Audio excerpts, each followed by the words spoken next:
The turkey was still steaming when my father cleared his throat. He loved theatrics, loved holding power in his hands like a trophy. "We're selling the company," he declared, voice booming across the long mahogany table. "And you," his eyes locked on me, cold and sharp, "you're getting nothing." The forks froze. My siblings smirked, exchanging glances like wolves circling prey. One of them actually clapped. The betrayal wasn't new, but the glee, that burned.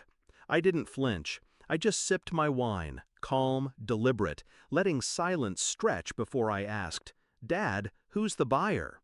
His chest puffed, pride spilling out. "Everest Holdings." I laughed, low, steady, then leaned back. "Dad, I am Everest Holdings." The room collapsed into silence. It hadn't always been war. When I was young, I thought my father's approval was the air I breathed. I followed him into boardrooms, studied ledgers at his knee. He called me the sharp one, promised one day I'd inherit the company. But words are cheap. By 16, I saw the shift.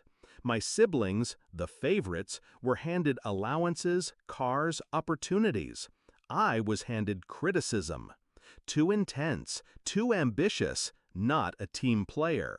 Translation, I couldn't be controlled. The night I overheard him tell my mother, "He'll never run this company. He doesn't know his place," something in me hardened. That was the moment love died. I began watching, listening. Patterns emerged. The company wasn't the fortress he pretended it was.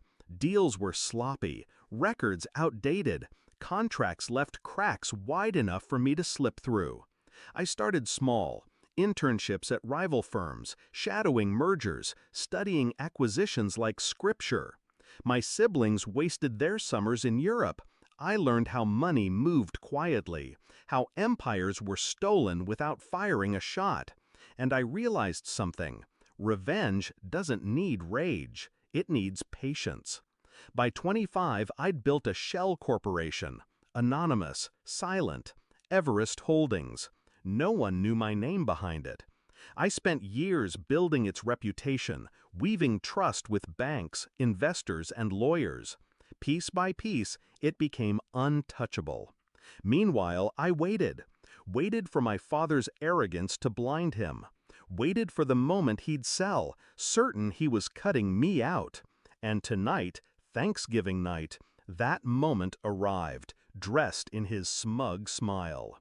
When I said the words, "I am Everest Holdings," the color drained from his face. My mother's hand shot to her mouth. My siblings stared, jaws slack, confusion giving way to panic. I let the silence choke them, let the truth seep in like poison. Finally, my father croaked, "Impossible!" I leaned forward, eyes locked on his. "Check the paperwork, the lawyers, the signatures. It's all mine. You didn't sell the business, Dad. You handed it back to me." The beauty of revenge is in the details. I had made sure every step was clean, every contract airtight. I hadn't just bought the company, I had restructured it. Their positions, their perks, their cushioned salaries, gone. My siblings, who cheered my exile, now sat pale and silent, realizing their inheritance had evaporated in a single stroke. My father, once the king at the head of the table, looked suddenly small. I didn't shout, I didn't gloat, I let them drown in the weight of their own choices. Then, softly, I said, "Do you know why I created Everest? Because you taught me something valuable, Dad. Never trust the promises of family. Trust the numbers. Trust the contracts. They never lie." My mother whispered my name, pleading, but I didn't look at her. She had watched it all, silent, complicit. The rest of dinner was uneaten. The laughter that once filled holidays was gone, replaced with the sound of knives scraping plates, no one daring to speak. I carved my turkey slowly, deliberately, as if nothing had changed, because for me, nothing had. I'd known for years this day would come. The difference was they hadn't. Later that night, as I stood at the head of the now empty dining room, I replayed it in my mind. The moment of revelation, the silence that followed, the way their eyes begged for a reality that no longer existed. I felt no guilt, no sorrow, only clarity. They thought betrayal would break me. Instead, it built me. The next morning I walked into the company's headquarters, not as the son cast aside, but as the owner. Employees whispered, rumors spreading fast. My father's portrait still hung in the lobby, but soon it would come down. I paused in front of it, staring at his stern face frozen in paint.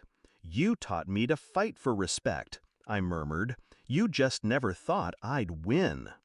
That's the thing about revenge. It doesn't need to be loud. It doesn't need to be violent. Sometimes the sweetest revenge is just patience sharpened into a blade, and the silence that finally cuts. And that silence is exactly what I heard at Thanksgiving.